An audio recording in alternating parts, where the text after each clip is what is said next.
तो कहे छथिन अपन सीता मैया कहलखिन हन तो कहे छै बेटी भूमि मिथिला में एली है जग जननी सिया फाड़ लागल खेतिया उपड़ी है जग जननी सिया और सब देख के हाथ उठा कर इतने कंजूसी नहीं करी इतने कंजूसी माँ जानकियों के नाम पर मैं राजा राजा राजा जनक जी के राजा जनक जी के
तो जिनका जिनका हाथ में खुजली नहीं हुआ ओटा एक वैसिया जानकी के लिए हाथ उठे हुए जो खुजली हुआ तो नहीं उठा। कुछ भी हो या चाहते एक मिनट ठहरो ना। राम जी के दुल्हन बन गेली है जग जननी सिया राजा राजा राजा जनक जी के जननी सिया राजा जनक जी के जननी सिया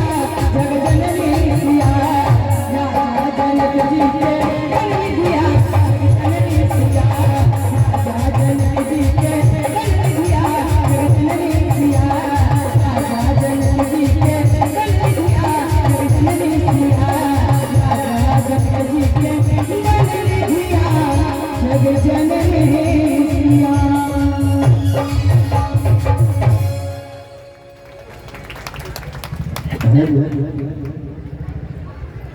वाह, इस सुंदर से प्रस्तुति जनक नंदिनी द्वारा